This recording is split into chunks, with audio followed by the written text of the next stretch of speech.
All right, so chapter 2, yay, we're starting to contextualize some of the stuff that we talked about earlier before. So if you remember from yesterday's lecture, or from, sort of what we were finishing off in chapter 1, the notion of the self-concept is something that's very key. So we talked about the 7 different levels of human communication: intrapersonal, interpersonal, small group communication, organizational communication, business professional, interviewing, all the way up to mass media communication. So kind of starting off, intrapersonal communication, maybe not necessarily communication per se, but definitely we have to talk about the notion of how psychology affects the way in which we communicate towards other people.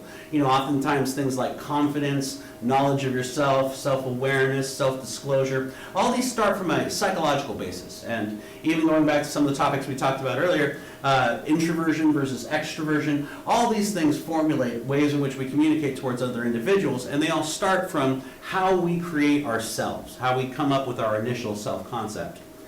Now, the concept of self-concept, long, old concept, right? So I guess probably you go all the way back to the days of Sigmund Freud if you really want to see first true articulation in a psychological framework. So for Sigmund Freud, it's all about psychosexual energy, right? So when you're born, you come out between the ages of 0 and 18 months. You're kind of going through what he refers to as your oral fixation, or your oral stage. That's when everything's about concerning, getting yourself food, getting yourself everything in your mouth, crying, screaming, starting to learn how to communicate, saying things like baba, like dada. And according to Sigmund Freud, of course, if you don't handle your oral stage very well, then you might eventually develop things like oral fixations. Kind of thinking about taking a break already, right? I guess I had some oral fixation issues right as a child. Then after that, it's all about toilet training, right? So your anal stage, so how do you deal with the first accomplishment in your life, being able to train yourself to use the bathroom. And if you do this correctly, or if you do it incorrectly, or if there's problems, Freud says you can eventually become anal retentive, right? So you need to make sure everything's neat and orderly, just like you pooped as a child. Or you might be anally expulsive, right? You just kind of throw everything everywhere, just like what you did as a child when you just pooped all over the bathroom. And then finally, of course, there's the phallic stage, right? Where a child's supposed to understand their own sexuality at the ages around 5 or so. And this is where they fall in love with their opposite sex parent, and then eventually start to emulate the same sex parent, or what we refer to as the Oedipal complex for boys, right? The boy, of course, falls in love with the mother, realizes he can't get the mom, so he's going to act like his dad. And then, of course, the Electra complex, which is the female equivalent, that the girl falls in love with her father, can't get the father, so therefore starts to emulate the mother. Now, this is Freud, right? Obviously there are tons and tons of critiques about it all.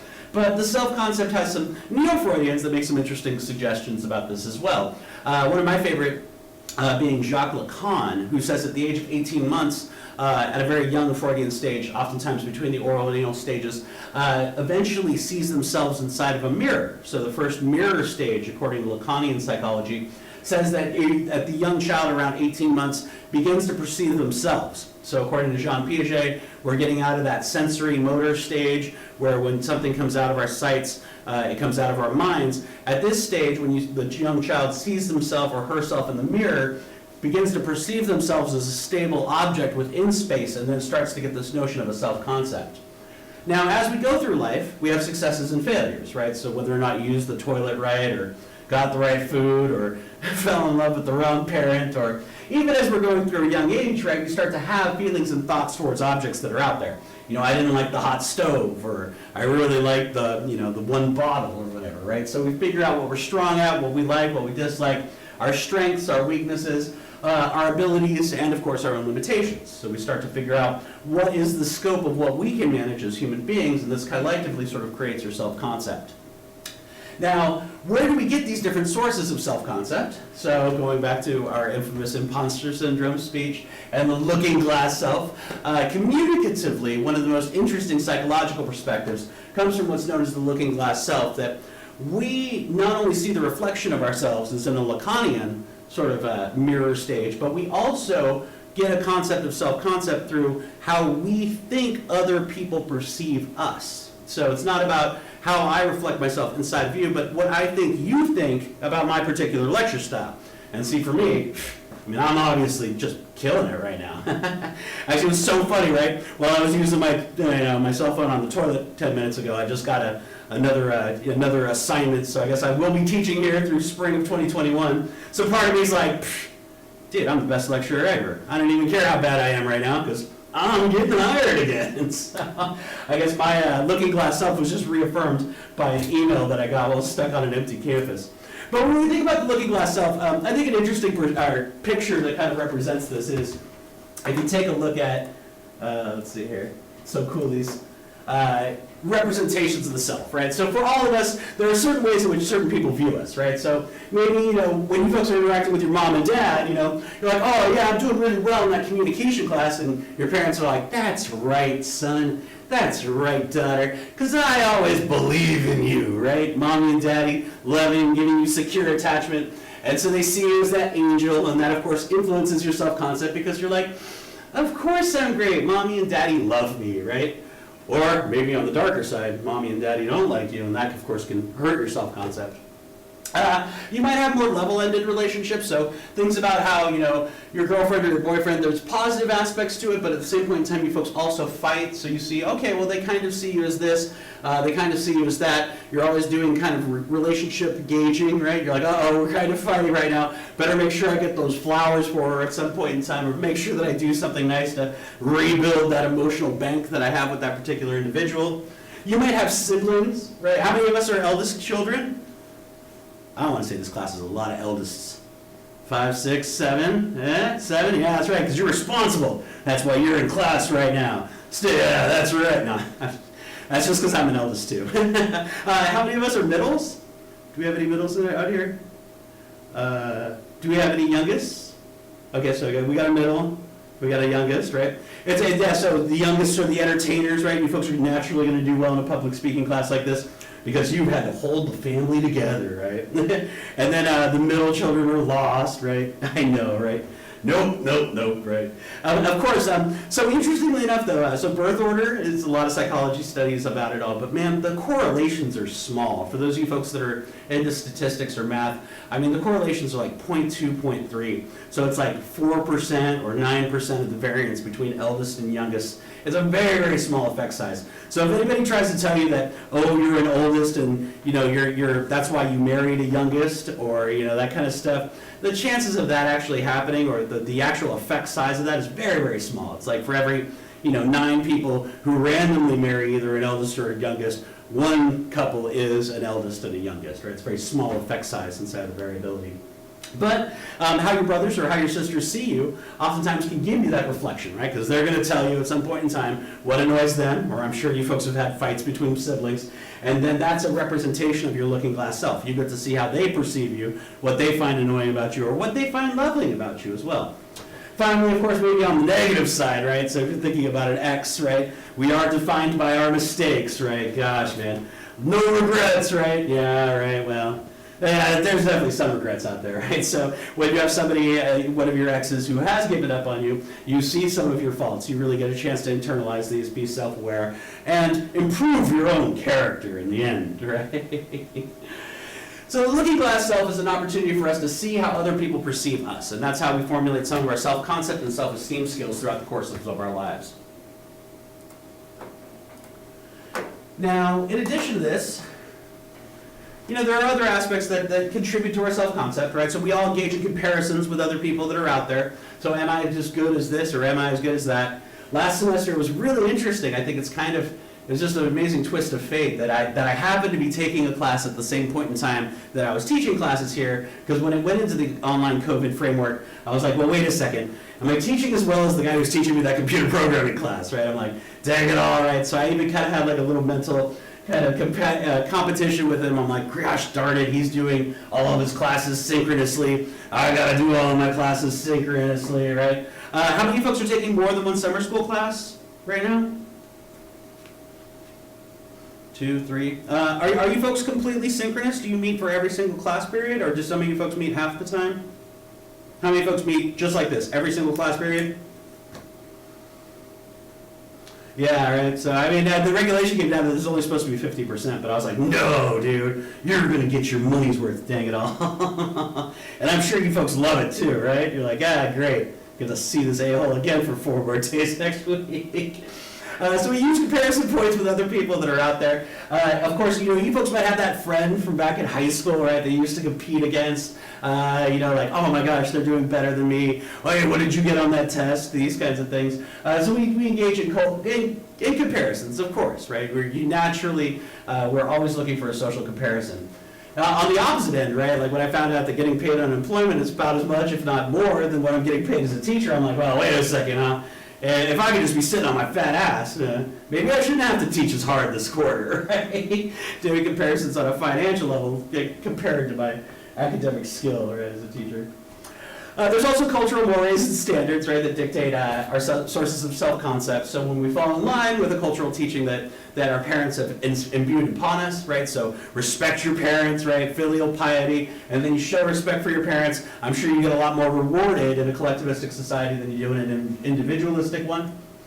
There's also self-interpretation, so some of us are skewed different ways, right? So maybe we see ourselves as being the best people in the entire world, or the worst people in the entire world. We may be highly self-critical or self-evaluative of ourselves, and these can lead to cognitive enhancements or destructions of our self-concept. So I'm sure you folks know that one friend who thinks they're all that in a bag of chips, right?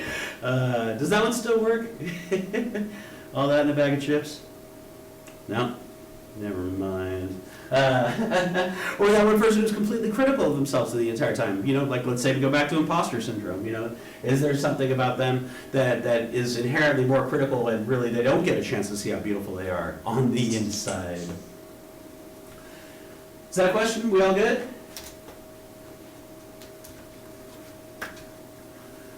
So are there any theories or are there any ideas that we can throw in that help us understand what makes up our self-concept? And what I like to teach and what a lot of interpersonal communication textbooks talk about is this notion of what we call the Johari window. It's a pretty good heuristic tool to understand how our self-concept develops over time. So the first concept is self-awareness, right? So I advocate that you need to be self-aware, that if you have any other virtues in your life, you can be honest, you could be loyal, you could all these things. None of that stuff matters unless you're self-aware, right? So you don't know if you're loyal unless you're self-aware of your own loyalty. So, with this notion of humility, and people always say, well, why is it important to be humble? Well, if you're humble, then you're self-aware and you have the opportunity to better yourself in life. And it seems like in a lot of times, especially with these millennials, right, that they don't necessarily have that much self-awareness as to how they are perceived in public. But the degree to which you know yourself and how you appear towards other people, and this can be reflected in a lot of studies done by Johari. And so Johari comes up with this, and these are all over psychology, right, and communication research, and you'll probably see them in sociology too. So it's like a yes-no and a yes-no, right? So you fall into one check and then one check, and it creates 4 different categories. So the 4 are the open, blind, unknown, and hidden selves, and it's on the next slide here. Can everybody see the slide okay? Are we all good? So this is the big one, right? So this is the big chapter 2. Questions on the final exam are going to come primarily. This is the biggest area of chapter 2. So much like understanding the source message channel receiver model out of chapter 1, the Johari window is a big part of chapter 2. So again, this is a yes-no 4-fold table. So known to self, yes, I know this about myself. Not known to self, okay, no, I don't know this about myself. Then there's what's known to other people. So yes, people can observe this about you and your particular behavior. And then there's stuff that other people don't know about you and that you need to disclose to them in some kind of way. And it creates 4 different folds here. So we talked yesterday about phatic communication, about how small talk, like when we go to a dinner party, I got a little thing to say to this person or a little thing to say to that other person that's out there. And we usually have this pretty well scripted out, right? So I already know that stuff about myself that other people already know about me too, right? So if I go to a dinner party and I'm talking to people, I know I'm going to say, hey, my name's Qasim. And if somebody sees the name beforehand, they often say, oh, is it Qasim? Or they try and figure out how to pronounce it. So I've got social scripts, right? I'm like, no, it's Qasim, like Ka and Sum, or K-awesome, right? If I want to impress them. Or I can be like, oh, it's Cossum, it rhymes with possum, right, if I want to sound cute. So I have all these, we all kind of have these things, right? We have just little aspects of our basic communication that we can disclose towards other individuals that oftentimes put us in a good light and increase information that is open to other people. So talking about our jobs, talking about our names, talking about our racial history, we all have these sort of just basic topics that we don't mind bringing it up in an everyday conversation with getting to know other people. This is what sucks, because usually right now, I break you folks up into little groups and have you like meet and greet each other, right? Man, COVID, you destroy interpersonal skills. But there's also information that other people can see about you, right? So when you folks first meet me, you make a bunch of assumptions about who I am as an individual, and a lot of those assumptions I don't even know, right? I'm blind to them. So what's curious is that as we go through life, other people see information about you, and as you talk to them, if they're enough of a straight shooter, or if they're open enough to talk to you, they're going to start telling you information about yourself. So your blind area is going to get smaller. You're going to learn more about yourself. You're going to become more self-aware through interactions with other people. So kind of the looking glass self plays in that as you get to know somebody, they're going to tell you more and more about you, and you're going to learn more and more about yourself through interacting with other people. So this is the power of listening to other individuals. And kind of an interesting aspect of the Johari window, that through human interaction, by talking to other people, we eventually learn more about ourselves because they disclose that information to us. Now, on the opposite end, there's information that we know about ourselves, but we're not necessarily sure if we want to tell other people. So this is the building block of all human communication, a concept that we refer to as self-disclosure.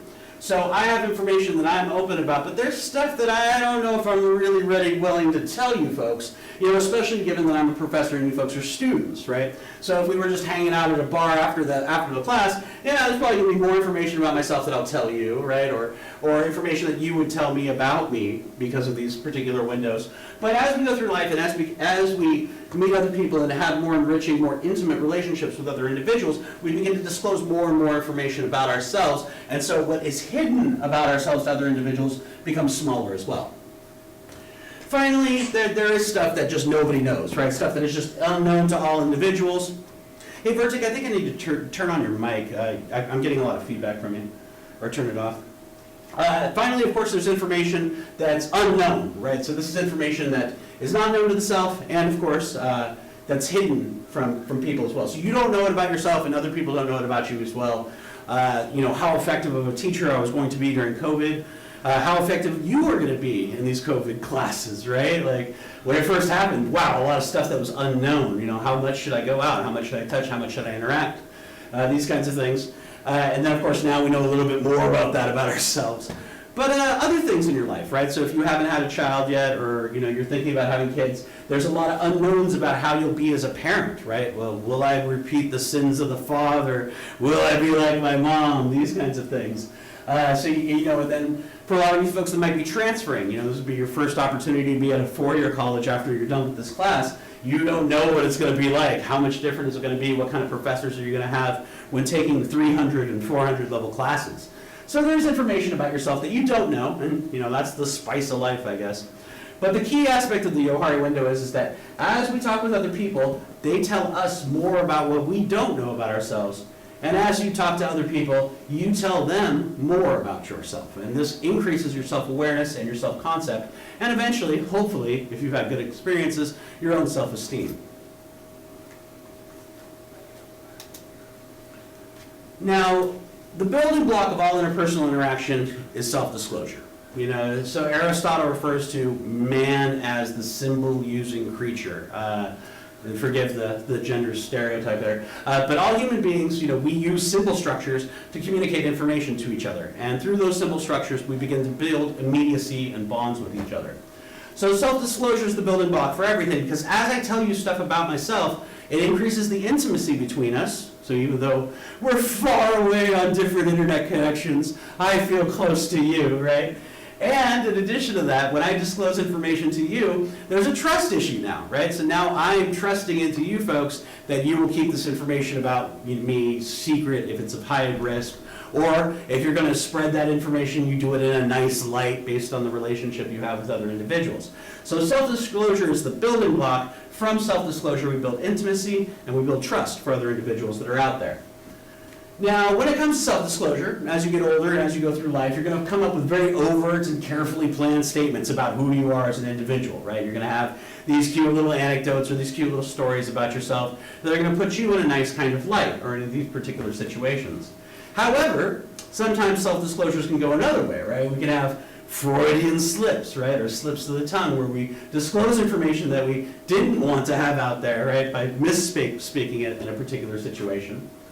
And then, of course, disclosures can also happen at a nonverbal level, right? So obviously, these things have become a very huge, nonverbal conversation, right? Do I become a more effective teacher if I put on a mask, even in a virtual experience? Who knows, right? It comes with a whole host of different attributions that are out there.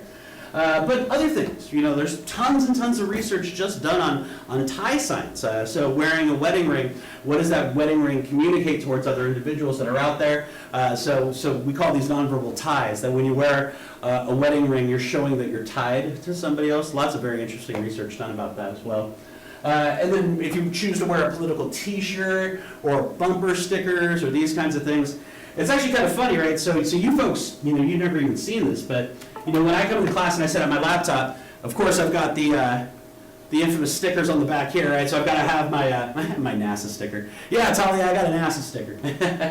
And then of course my Bien Cypress, right? So I'm always showing my unity with you folks by how much I love this amazing community college. But we have nonverbal tie signs that we bring into every communication experience as well. So if you've got different types of t-shirts or bumper stickers or just other ways, even down to, like, I remember it was really cool when cell phones first came out and everybody had those little dangly dongs that were on top of it for cultural representation. But there are tons of different types of nonverbal disclosures that are out there. And as you self-disclose towards other individuals, you're moving information from the hidden self to the open self. So in that particular communication interaction, you are now disclosing information that normally was hidden, and that's what makes it a true self-disclosure. I am taking information that only I know, and now I'm moving it to a place where you can understand where it comes from, or you know that about me. And henceforth implies a trust relationship with you. Now, of course, we have to talk about how communication and self-disclosure works online, right? So a lot of research done on what's known as the disinhibition effect. Now, this isn't just online, so back in the day, back in the 1950s, 1960s, they would actually hire grad students, right? So they would have somebody like me, and a master professor would say, hey, I want you to get on a train and try and start up a conversation with a random stranger. And some of you folks have probably done this, right? You met somebody for the first time, and you're never going to see them again. You're much more likely to disclose all kinds of information. So if you're talking, on a train or on a plane, and you're talking to somebody, or even, like you're at a bar in a far-off area or something like that, you're sitting down and talking to somebody, you're going to talk to them about a whole bunch of stuff that you normally wouldn't talk about because you don't have a future relationship with that person. So you're disinhibited from, talking about stuff that's close to you. Same thing works online, right? So if I'm anonymous and I can, I'm crazy dude 66 at AOL.com or something like that. If I'm anonymous and invisible, I'm much more likely to engage in like racist behaviors, disinhibited behaviors, all this flaming, trolling. You folks have all been there, right? You actually had to grow up on it, man. That's one thing I really, really admire about you folks. You folks can take it so much better than me. Man, if I check rate my professor and somebody gives me like a 4.5 out of 5, I'm gonna find you, man. Oh man, it just gets to me, right? It gets under my skin. I just didn't really get used to it, I guess, because I spent so many years without this damn internet. I don't know how you folks do it, man. The cyberbullying, stalking, just the amount of insanity that people do, flaming and trolling. I get wrapped up in that stuff way too easily. So a lot of things have to be said about the medium or the channel, of course, greatly affecting how much you will self-disclose towards another person. So odds are, back in the days where you're just talking with somebody online, how much information you're going to disclose to them without knowing who they are or in person, these kinds of things, is going to be much, much more limited, right? So talking to somebody over Zoom before you Tinder swipe them or whatever. There's going to be different rules for self-disclosure depending on different levels of how rich that communication channel is. If you're talking face-to-face to somebody and you already feel as if they seem to be a trustable individual, then you're probably going to disclose more than somebody that you just swiped right on a picture that you don't really know is them, or these types of things. Okay, all right. Do we have any questions so far? Is everybody doing okay? Nice. All right, good stuff, good stuff. About halfway through now, so we should be getting out of here relatively soon. Actually, this is farther than halfway. So when we self-disclose information to each other, there are costs and benefits to it, right? There's risks, but within those risks is the excitement of life, right? So self-disclosure, of course, gives us rewards. Like as we talk to other people, first there's just the therapeutic aspects, so just like going back to Freudian psychology, where people would lay down on the chaise lounge or the long chair and just free associate, right? To say words, and so eventually a pattern emerges. Just by merely talking about anything, you can eventually figure out something about yourself, right? As you're disclosing stuff to other individuals. And some people need to talk it out like that, right? Like I need to talk through it with you to figure it out for myself. It isn't even necessarily about what other people tell you. But other people can tell you. They can give you extra coping skills, So maybe you've got that good friend that after you get in a fight with your boyfriend or girlfriend or partner and you're not sure how to deal with it, so you got your best buddy, you're like, oh my gosh, I can't believe it. Why didn't you remember that this was our 3rd and 3-week anniversary? You're like, well, maybe he doesn't pay attention to that. I don't know, right? So improved coping abilities, some people might be able to put things into perspective for you better, give you a better way to look at it, to particular viewpoints or information that are out there. We also become better communicators in and of itself, so we're disclosing information to other people, we hear how it sounds to us, we see how other people react to it, so we become more enhanced in what works and what doesn't work within particular communication scenarios. And these lead to more meaningful relationships because as people listen to you, as people get to know you better, they're going to give you more insight into who you are, as well as you are going to give more insight towards who they are. Now, on the opposite end, though, right, self-disclosure has a lot of dangers that are involved with it. So we have risk, right? We've exposed ourselves. We've disclosed information out there to other people. They might use that information against us in some kind of way, right? Oh, yeah? Well, let me tell you about you, right? So, right, these infamous fights between relational partners where everybody knows everything and the gloves are off, right? And, of course, there's that possible risk that if you tell that one really deep thing, that you might have an immediate rejection. Like, that's a deal breaker, right? Even within like the DSM or different types of mental disorders out there, there are people that they refer to as borderline personality disorders. People that as soon as you cross that one little line, boom, instantaneously they go black to white, right, or white to black. That they have completely changed their opinion about you. Next thing you know, you're completely rejected, and you've terminated an entire relationship just based around one small self-disclosure that's out there. So this, of course, can be problematic as well, right? Anybody in here know any borderline personality disorder people out there? You need to have an enemy. Somebody's flipped on you. I know, right? It was like, gosh, man. Ex-girlfriend number 4. There's also professional risk, right? So maybe I shouldn't be disclosing that information to you folks, right? So when we disclose information, we got to be careful about what we put out there because it might lead to a situation where it hurts your profession, right? Material status, employment losses, these kinds of things, right? So I guess, what's her face? The Central Park, was it Amy Cooper, right? The one who had the dog or whatever. I'm going to call the police, right? I'm going to tell them that an African American is hassling me. So I guess now she just got hit with criminal charges for filing a false police report. So from that one video, she lost her job. They pulled her dog, right? I always thought it was interesting that the first thing that everybody started going off about online was the dog, right? Like, okay, all right, systemic institutional racism, but my gosh, it's a collie, right? Like, Dad, you better give that dog back, right? So she lost her dog, some of her status, and now she's being criminally charged with making a false claim to the police, too. So a lot happened in that short little tiny video. So, gosh, man, a lot of professional risk. Finally, of course, self-disclosure, like any communication, is irreversible, right? She will never take that back. She can hope that people will eventually forget about it, But for the rest of your life, that's stuff that's just going to be out there. It's something you can't necessarily take back. So if you are rejected or you've lost that professional risk from it, then all that stuff is permanent. You can't really go back. I mean, even Mel Gibson, right? I mean, he's been trying for years and years and years to resurrect that image. And I don't think we're ever going to see Mel Gibson in the same light that I saw him back when I was your age, you know, a cool Mad Max guy, Lethal Weapon, superstar.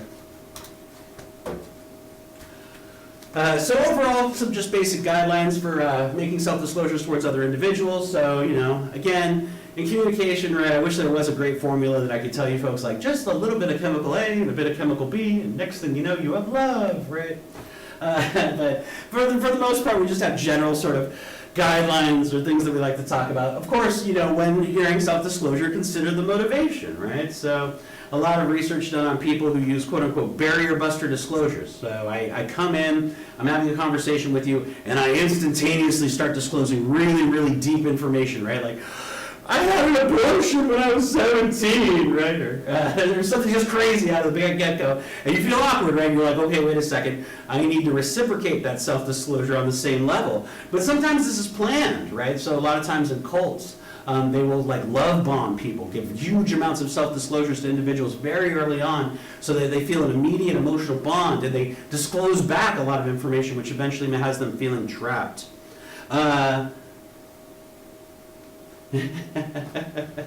Yeah, right. Logan, dude, you're on it. Yeah. Well, let me finish this thought though, right? So consider the motivation for the self-disclosure. We also see, well, maybe that's actually like that, right? That would be a good example of it. So sometimes in relationships, there's a lot of research on what's known as a whirlwind start, right? Like, oh, I met you, like, I'm infatuated with you, you're the most beautiful thing in the entire world. Second date, we're staying up till 4 o'clock in the morning, and we're not even having sex, we're just talking, right? All this information, like, oh, I love you, I love you, I love you, like, comes out really early, and next thing you know, you're fighting over your 1 month anniversary, right? And then suddenly those relationships turn abusive real quick, right? Because people have so much invested in it, but they haven't established the trust of mild disclosures and slowly escalating a relationship. So there's a lot of interesting research that has to be said for these notions of the motivations behind self-disclosures that we have. Also, you should consider the appropriateness of disclosure, right? So again, somebody's telling you, second time you're meeting them, they're like, oh, I had an abortion, or I forced her to have an abortion at 17. No, I didn't, I promise. But one of my exes, no. But you should consider the appropriateness and that particular other person. You should consider the disclosures of the other person as well. Remember that there is a rule of what we call reciprocity inside the disclosures, that when somebody discloses information to you, you almost feel obligated to kind of repeat that disclosure at the same level of intensity as the other person too. So that's why we usually do the small dance, right? We start off with attitudes like I like ice cream. Yay, I like ice cream too. Oh, let's go get ice cream, right? And like, oh, I like fast cars. Oh, I like fast cars too. Yeah, let's jump on my fast car and go get ice cream, you know? And then eventually after you share little things like, oh, I like fast cars, I like ice cream, then you start to move up into higher levels, right? You start talking about, values or belief structures too, right? Like I really believe that, that I should have kids at a young age. Oh, I want to have kids at a young age too. Yay! Right? These kinds of things. So bigger disclosures, sort of work off of smaller disclosures, and it's that slow sort of dance up based around what we call the norm of reciprocity. Finally, of course, consider the possible burdens of self-disclosure too, right? So, a lot of times, gosh, man, you got one of those knight in shining armor complexes, right? A lot of times we don't consider, like, I'm out there to fix him, right? What's the good one that I just heard? They were like, yeah, Cossum, you're old enough that you're trainable, you're not fixable, though. I guess that's the 40s thing with guys. Like, oh, yeah. No, people still date you, but every woman has to understand that you're trainable, not fixable. Right? So those possible burdens, right? Taking on the notions of what self-disclosure might entail, and what the other person might feel obligated to engage in because of that. And on the opposite end, if you're one of those guys who's trying to be the knight in shining armor, right? All the extra burdens that come across from those levels of intimacy that we have through levels of self-disclosure. Okay, any questions so far? We're getting almost there. Let's see here. Just got to get through perception. So we have four slides of perception and some closing thoughts here.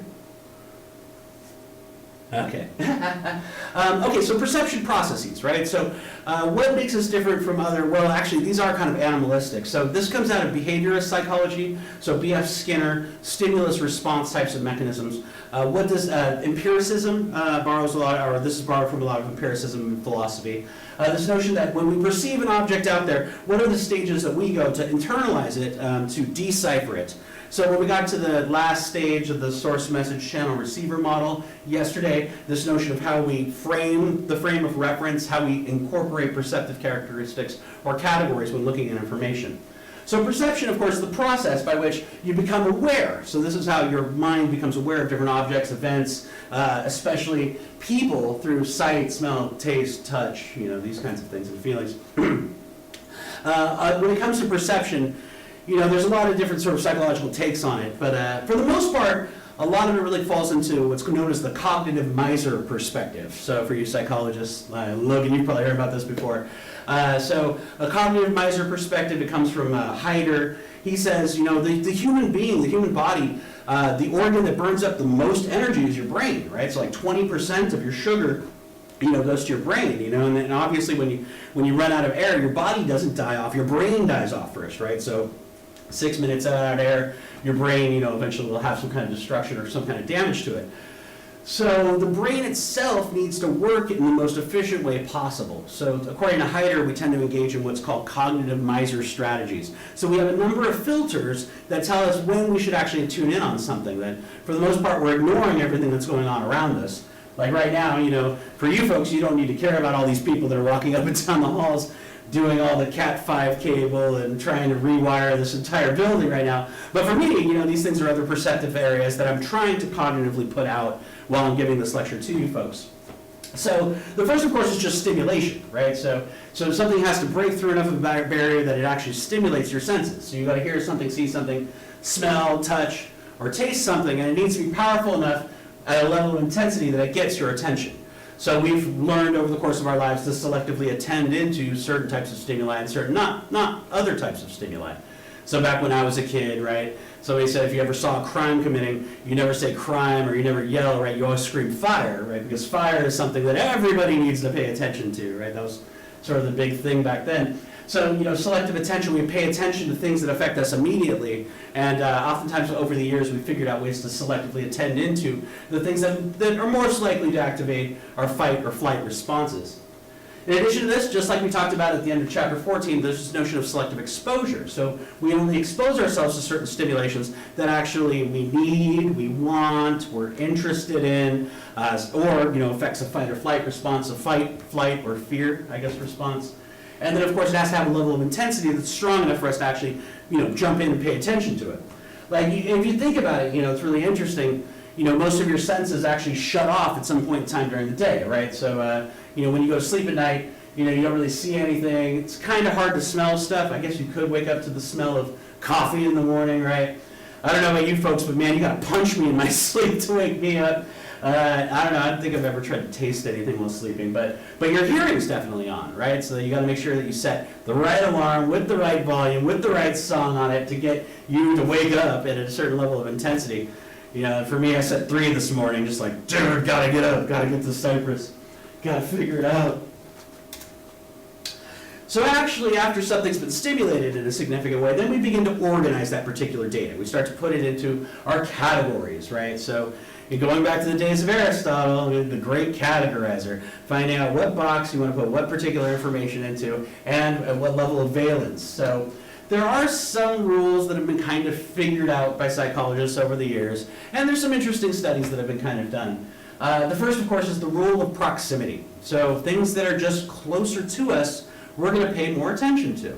And geographic locale. Even in a cyber world, when we first started having these bulletin boards, people would say ASL, right? Age, sex, location, right? These were the proxemic rules. Like, can I get close to somebody that's actually out there? Now, I'm sure you folks probably all have friends that are from all over the planet, right? These kinds of things. But there is a lot of research that shows that if you're close to something, you're just going to like it more. So the boy next door effect, or the girl next door effect, or childhood sweethearts, these kinds of things. There's a lot of research that does show that proximity does dictate a likability towards a particular behavior. So the first guy to do this is this guy, Zions. He's a Polish psychologist, and he pretty much actually put Stanford's psychology program on the map. So Stanford's still, they're either number one or number two. They're always at the top. So if you want to get a psychology degree, Stanford is the place to go. And he did a bunch of research on what was known, or he coined the term mirror exposure, or the mirror exposure effect. That just by being exposed over and over again to a stimulus that is close to you, that has close proximity, you can in fact have a likability towards that particular object. So he's at Stanford, and his first study is about the dorms. So he's got the dorms, and he's just asking people at the dorms, who do you like the best out of the dorms? And it turns out that, if you have a dorm room that's close to a walkway, or close to a stairwell, or on the first floor, close to the path that everybody needs to take to go to the lecture halls, you're just liked more because people are going to interact with you more. They're going to know who you are. They're going to know your name. They're going to get to know you more. You're going to have more proximity towards them, hence increased likability. Now, they kept on testing this, but my favorite example of this is the black bag studies of Goetzinger back in 1967. This is interesting. So in 1967, only in Oregon, right? So at Oregon State University in Corvallis, there was this guy. So this is Charles Goetzinger over here. Can you folks see this okay? The black bag dude? Yeah.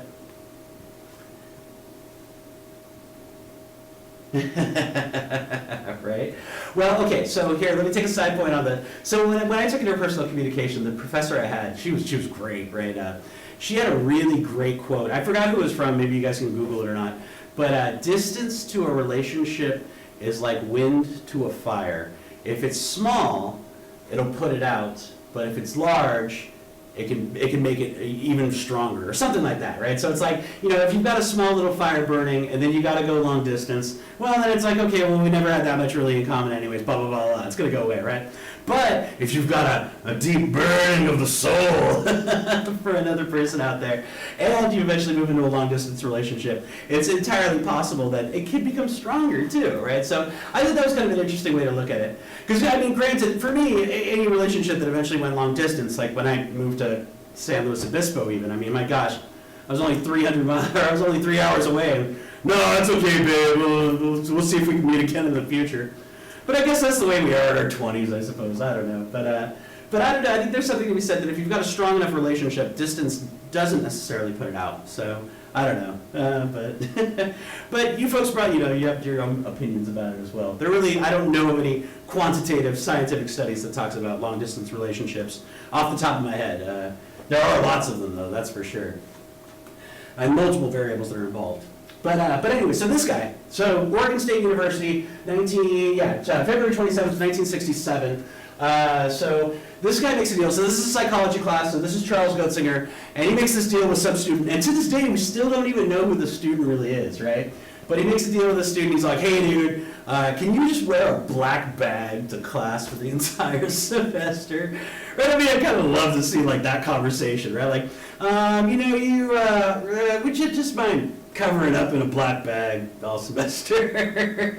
but they did the deal, right? So this student wore nothing, right? Came in barefoot, just wore a black bag the entire time. And so as a psychologist goes through, they're constantly asking the students where they think about the black bag person. And over the course of the semester, by the end of it, and he did this multiple times, actually, he had multiple black bag people.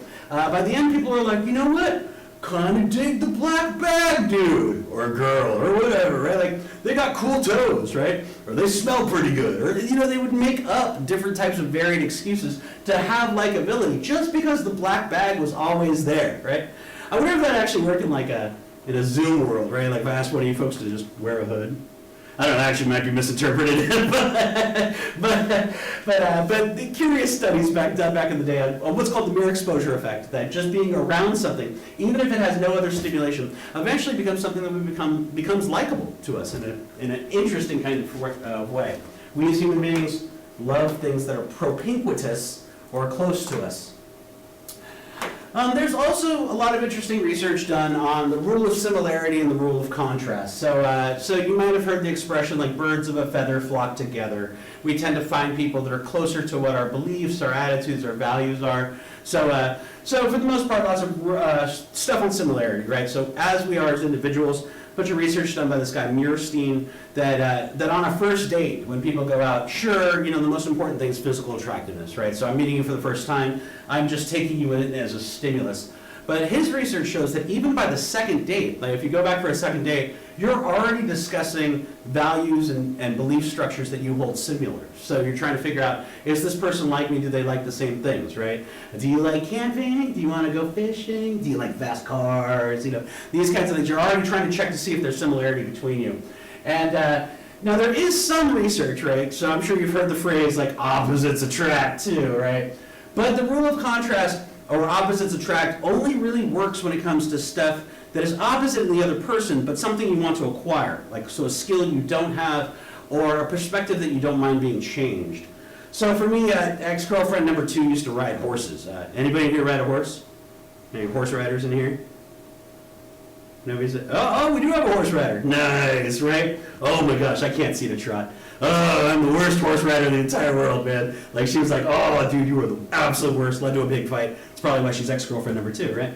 But I was all excited about it, right? I got this rule of contrast. I was like, ooh, opposites attract. It's so sexy. She knows how to ride a horse, right? All right, let me go learn, right? And oh man, they're big animals, man. They're big, they're smelly, and you got to constantly pet them and groom them and pick their hooves. Like I spent all the time just taking care of the dang thing, right? Like, oh gosh. But I was super excited about it, right? I was going to learn how to ride a horse. And oh man, it was, I gave up on it, right? Just like I did on the relationship. But if we do have an opposite factor that we see in somebody else or a skill set that we don't have, there is a lot of research that shows that it's contrasted, we tend to organize it more, and we might find it to be something that we're attracted to, too. So for the most part, you're going to still try and find things like we have the same views about marriage, we have the same views about settling down, we have the same views about family, but hey, the small things that we can be complementary on oftentimes become attractive as well.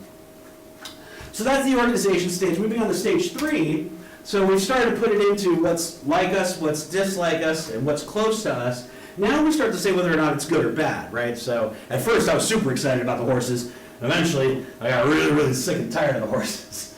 So we assign a meaning and a judgment to that particular sensory stimuli that's out there. And don't get me wrong, man, if there was a horse waiting for me outside, I'd still jump on it. I mean, they are cute. They're majestic animals, man. Oh, I'm on a pony. When I used to teach at Cal Poly, man, sometimes, after a really long day at work, right, I'd be like, okay, that's it, man. And I'd have some carrots, or I'd go down to the farm store, grab some carrots, and just go feed the horses. It was just cool, right? It's like, dude, it's a university, and you got horses in the center of it. So based on past experiences, right, when we're interpreting or evaluating our needs, our wants, our beliefs, our expectations, our physical and emotional states. So even, in this particular state, folks might be like, dude, end of the week, how many folks, this is the last class? You're all done, right? Yeah, you're like, oh, dude, just get through this damn thing already, Casa. Come on, right? So we have these, this evaluates our sensory stimuli. So, towards the end of this lecture, you folks are going to be like, okay, that's it. I'm done. Taking a mental break, these kinds of things. Of course, we also have to talk about, there are different skews and lots of research, right? Gender, of course, influences our evaluations. Cultural centrism, ethnocentrism, these things influence our interpretation or evaluations of certain things that are out there. So, if we're more masculine in a masculine society, we might see aggressive behavior as more acceptable, these kinds of things.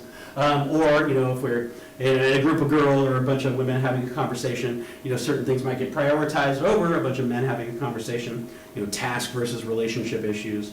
And of course, these are all just assumptions that are based off of statistical curves. There's no hard and fast concept about it all, but everybody for every stimuli that's out there, interprets or evaluates it in a particular form or fashion. Now that we've said it's good or bad, we get to a stage where we say, okay, can I remember it? And we'll talk about this more on when we get to the listening chapter, so chapter 3 next week. But it's true, you know, like if you are even the best listener in the entire world, it means nothing unless you can ask that really good question after you've been listening, right? Or make that really good comment after you've been listening. So there's something to be said for memory. And tons and tons and tons of research has been done on memory and memory structures, right? So the most famous back was in Miller's experiment in the 1950s about memory recall. It's the famous, 7 plus or minus 2. So he was the first person to find out that on average, women tend to remember 2 more objects in a chain of events than men do. So like you know, they were doing it with those. Do you folks remember those old memory games where you like flip one card and then flip another, and then if they matched, you got to take them away? Yeah, you folks have played those before, right? So back in the 50s, he would do this. He'd put it in front of men, and he'd put it in front of women, and he'd find on average that in working memory, women can remember on average 7 with a top end of being 9, and men on average 7 with a bottom end of being 5. So it's not like, you know, so still, there's still an average, you know, most men and women actually overlap, but there are a lot of guys who can only remember 5 flips, whereas there are a lot of women who can remember 9 flips, so there's variability between the two groups. A lot of also research done on cognitive tags. So I don't know, did you folks ever have a class where like, when you were getting to know each other's names, like the teacher like had you like say like your name with an animal or something like that?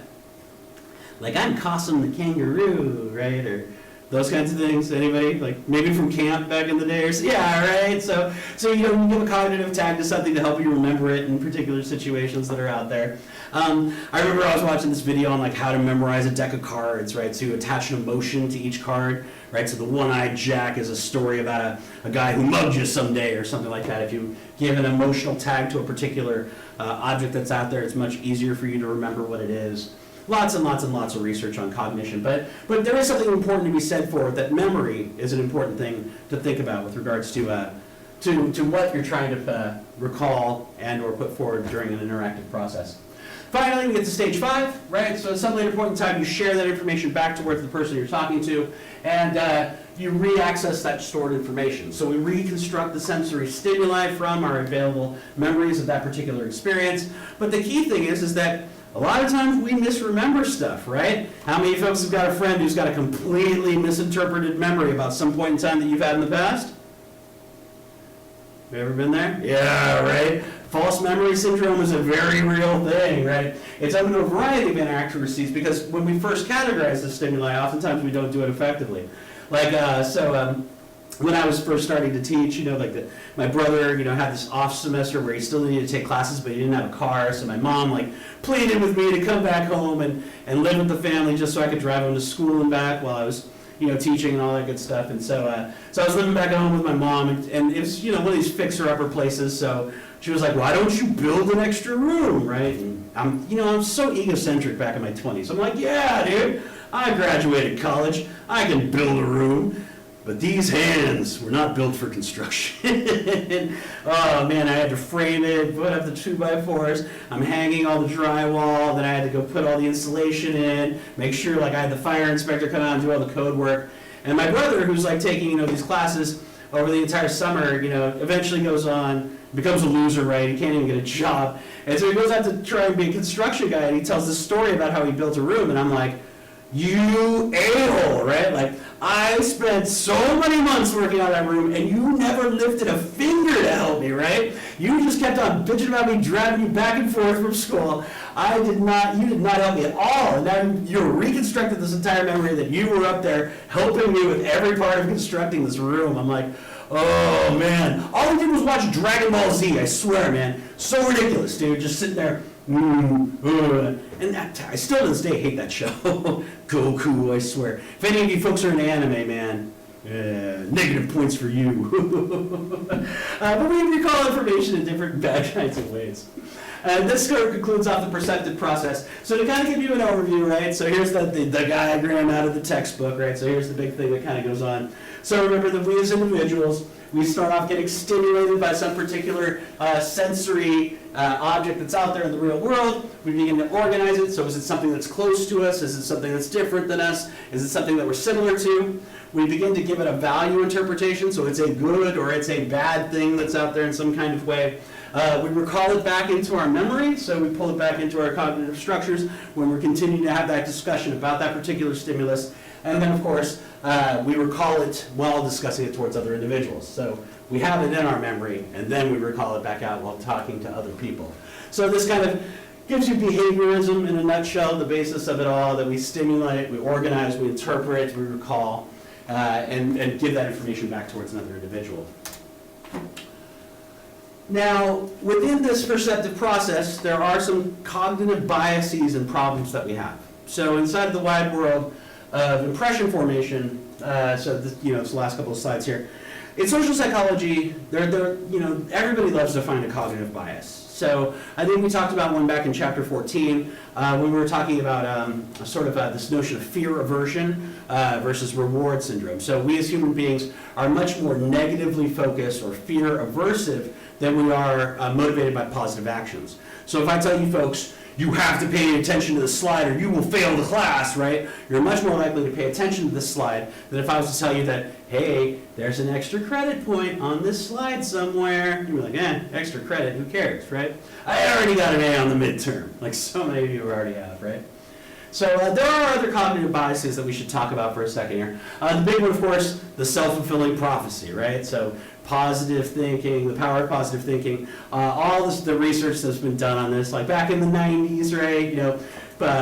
We used to put like little post-it notes on our mirrors, right? Like, I'm a great person, right? Or self-affirmations that you put on your fridge, these kinds of things. The self-fulfilling prophecy, there's a lot of research that shows that it's true, it works, right? So predictions come true because you act as if they're true. That if you believe something to be true, it eventually will become true. And the opposite way, right? So if you think that you're bad at something, you'll eventually think that you're false at it. You're going to get further and further down the area. So a lot of great research on this, right? So, people are working out, right? So you work out for the first time, you feel a little sore, but you look in the mirror, you see a little improvement, and then you go, okay, well, I'm going to go back and work out some more, and then you have a positive self-fulfilling prophecy about something. If you believe that you're a good speaker, then you're going to come into every situation with those same good speaker characteristics. So, I really don't know. This is like the first time I've even done this lecture in an online framework. I didn't even do this last semester. I could be the worst damn professor in the entire world, right? But nah, this guy, I just got removed here at Cypress, man. I got this down, right? Of course it's the best damn lecture in the entire world. Oh, man, right? No anime, dang it all. So we have self-fulfilling prophecies, right? What we believe to be true eventually becomes true. And, of course, the opposite way is true as well. So, when I was at community college, like you folks, I had that one extra semester, so I didn't get accepted to Cal Poly until the winter quarter of, the 1997. Wow, it wasn't a long time ago. So I had that extra semester to take a bunch of classes. And I took what I wanted to take, right? What I've always been wanting to take, because I've been taking all the GE requirements. And I highly suggest that to you folks too. It's the best thing ever, right? So I took beginning piano, I took drawing fundamentals, which actually ended up counting for my art appreciation. They were like, oh, you did art, that's even better for your art appreciation. I was like, what? That's kind of weird.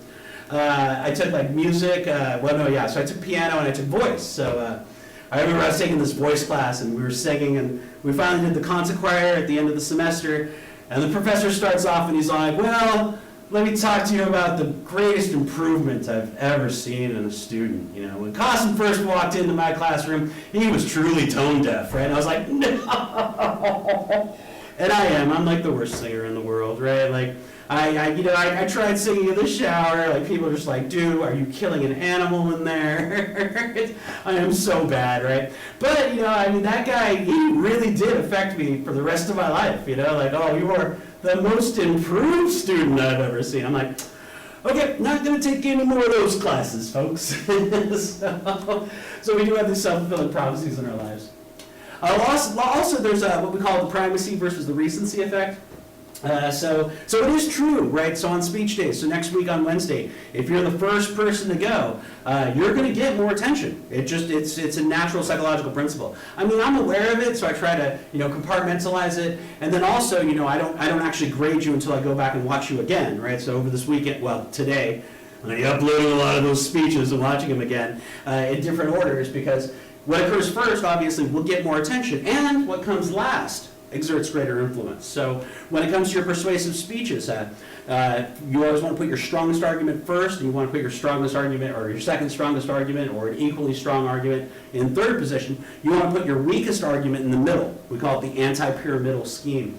That you want to have primacy and recency even within the text of your speech, but even the person who goes first on speech day or the person who goes last will give them more attention. You know, you're starting off, you're starting the bar. Or you're going last, you're ending it off, right? So even you folks, you'll remember who went first and who went last more.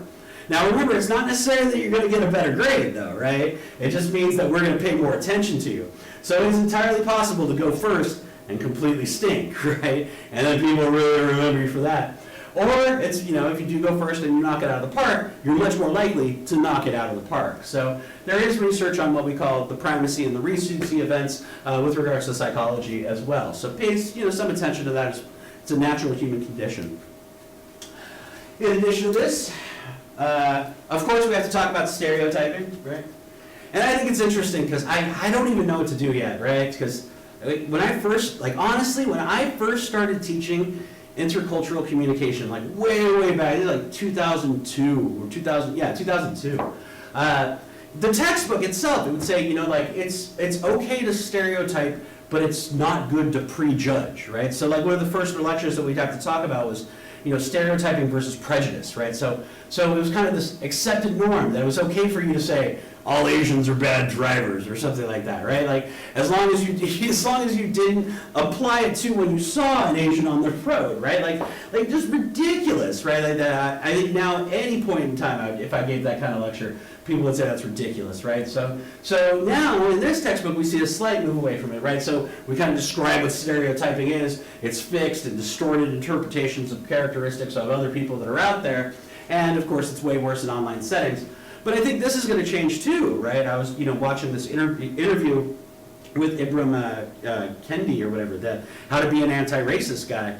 And, you know, his, you know, perspective on it is that you actively acknowledge your stereotypes and you're actively trying to take them down. You're deconstructing notions of the self, you know, that the different types of hierarchies and stereotypes and that you have in your mind need to actively be consistently attacked to decrease your ability to engage in racism, which I think is going to be the way of the future, right? And it does make a lot more sense that we should be self-aware, we should be self-critical, but it's curious about how, you know, it's taken all the way till now for us to finally figure it out. But remember, of course, you know, stereotyping happens a lot more online. I'm sure you folks see that, right? Especially, like, I've had to leave tons of groups, right? You know, like, redo my picture tons of times just because as soon as these people see the name, right, things happen. Another area that we start to see cognitive biases is what we call the attribution of control. So this gets back to the introversion, extroversion stuff. Lots of research done on where do you see your control, right? So an introvert sees control over the self. So if you do bad on a speech, it's my fault, it's internalized, it's because of something I did, right? An extrovert blames things on external forces of control. So I got lucky, right? I'm out there trying to deal with other people. I see the exertion of control outside of the self. And this leads to different types of communicative behaviors. But again, introversion versus extroversion, it's one of those big 5 personality indicators. It doesn't account for much more than like maybe 0.3, you know, 0.2 of a Pearson R. For those of you folks that are in statistics, so 4% to like 9% of the variance of any particular scenario. Now, what we do know, though, is when it comes to attribution of control, we have what we call self-serving biases, over-attribution, and fundamental attribution errors. And this is my favorite one, right? It's like such a big cognitive error. They call it the fundamental attribution error. So the self-serving bias says that if something good happens to me, it's an internal focus of control. If something bad happens to me, it's an external focus of control, right? So very, very simple, straightforward, self-serving bias, right? So you take the midterm, you know, you get a really good score on the midterm. The reason why you got a good score on the midterm is because you're smart, right? Like, I'm so smart, I'm a great studier, I'm the greatest person in the entire world, right? So self-serving bias, right? Positive things happen, it's because of an internal characteristic. If something bad happens to you, right? So you folks take the midterm exam, you do poorly on it, oh, it's because Qasim's a bad teacher, right? That guy writes the worst damn exams in the world, man. My internet was spooky, I don't know, I didn't click those buttons, it made me click them, right? You're going to blame it on something that's external to the self. So self-serving bias happens all over the place, right? So everybody has these fundamental self-serving biases. We tend to over-attribute too, right? So if it's something positive that happens to us that's relatively small, we're going to make it bigger in our minds, right? So like you get an A on that test, it's like, yeah, I got an A on that bad boy, right? Whereas like a year from now, Qasim who's? Public speaking, what? I mean, that was all part of that COVID stuff. I don't even remember, right? And then, of course, we over-attribute negative behaviors, especially about other people, too, right? So you're in a relationship, and that person forgets to take out the trash, right? So, like this morning, right? Like I was kind of rushing to come down, and I noticed the kitchen, right? The trash hasn't been dumped in days, and I feel so bad because we all left to go to work, and the one roommate who's still at home, he broke his leg, right? So the poor guy is going to hobble down. He's probably doing it right now, right? Like hobbling down the stairs. He's probably going to try and make himself breakfast. Shattered leg or whatever, and he's going to be like, and they didn't dump the damn trash, And he's going to over-attribute it. I mean, because, nobody dumps the trash in my place, but man, I'm telling you, I know, right? He's just like, dude, because he can't, right? He's got a busted leg, he's all kinds of messed up, probably hopped up on pain pills right now. He's going to be like, oh, Qasim. And it's going to become a huge over-attribution. I'm going to need to apologize. Bring him home some dinner or something like that later on. Finally, my favorite part of it is the cross effect, right? So over-attribution, self-serving bias, and the introduction of the other. This is what we get what's called the fundamental attribution error. So you do really well in the midterm. You get internal, you're great, right? You're the best damn test taker in the world. You studied hard. You pay attention during these lectures, so on and so forth. You do bad on the midterm, it's because of me, right? It's Qasim's fault, man. Screw that guy. He writes bad tests. What the heck, man? Why am I taking this class in an online framework? They should know better. Now, when talking about somebody else in this class, right? So let's say you're talking about another student. So you go up and you ask that other student, hey, how did you do on the exam, right?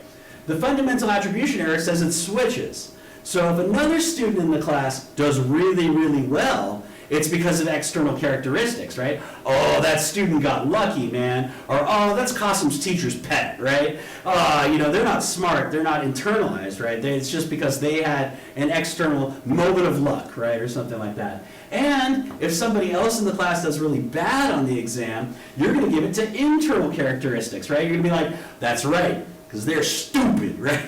That's a dumbass student. That's why they did poorly on it all, because I'm smarter than the average bear, and they're dumber than the average bear.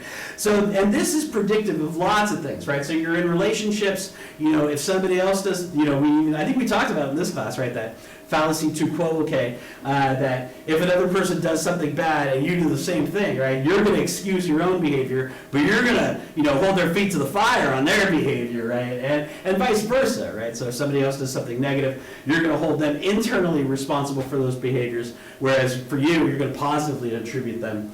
And, vice versa. If you do something negative, it's because of an excuse. You're going to find some way to excuse it away. And if they do it, you're going to find it to be something that you can fully blame on them. A good kind of example of this, I don't know if you folks still like, comic strips, but I used to love the Peanuts back when I was a kid. So, Linus and Lucy over here. 1989, man, geez. Back when you folks were just a twinkle in mommy and daddy's eye. So here we got, why are you so always anxious to, or why are you always so anxious to criticize me? Well, I think I just have a knack at seeing other people's faults. Well, wait a second, what about your own faults? Well, I think I've got a knack to be overseeing them, right? Like of overlooking them. So, we always have that amazing critical eye of people that are outside of us, but when it comes to ourselves, we oftentimes use a self-serving bias or a fundamental attribution error for us to excuse those particular behaviors.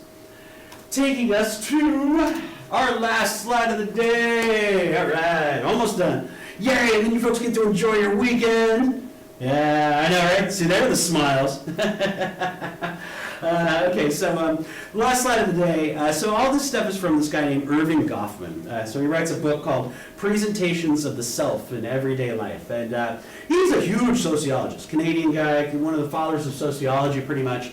He writes a book called Stigma, where he talks about how, throughout the history of societies, usually there are stigmatized groups. He actually coins the term stigma. So he's first talking about leper colonies and how they had to be literally moved away because people thought leprosy was infectious and how there was a stigmatization to losing parts of your limbs.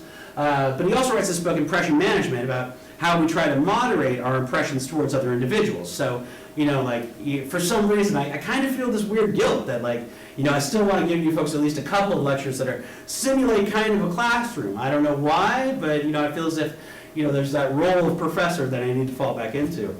And Erving Goffman would say that, yeah, that's part of, your wantingness to put your best face forward. So we go through processes that we try to communicate the impression that we want other people to have of us. So just like the looking glass self is our assumptions about how people see us, we also have impression management that tells us that, well, this is the way we want other people to perceive us. And we have a number of different ways in which we do this. So of course we all want to be liked, right? So when you folks are going to that party this weekend, right, because social distancing's outside the window, masks, who needs a stinking mask, right? So when you're going out there meeting these people this weekend, you're going to use affinity-seeking behaviors. So the first time you ever go over to somebody's place, I'm sure, you engage in politeness strategies. You never show up to a place empty-handed, right? Or you might be so nice, you're the kind of person who goes over to a dinner party and offers to do the dishes afterwards or something like that. Or you're going to try and engage in behaviors that are excessively polite, or you're trying to seek affinity, right? This is why everybody always fears clogging a person's toilet the first time you go over to their house, right? That's the worst affinity, the negative affinity seeking strategy that happens out there. We also have credibility strategies, strategies that we use to try and be believed more, right? So back when I first started, I was the worst when I first started dating people, right? Because I was taking all these communication classes, and every time I get a fight, I'd always be using those stupid, oh my gosh, how many fallacies can I throw out there? I'm well, you know what, babe, that's an ad personam attack, right? Trying to make myself somehow feel more intelligent than the other person. Way to go, right? That's why I'm a communication major. But we all have this, right? I remember when cell phones first started coming out, and I used to get pissed when people would get on cell phones. But one of the first areas I'd make an excuse was if I was having a conversation with my friends and we'd have to Wikipedia check them. I don't know if any of you folks Wikipedia check each other, but I'll bust out the cell phone if I'm going to check you on some Wikipedia, right? Or if I'm going to download a PDF on you.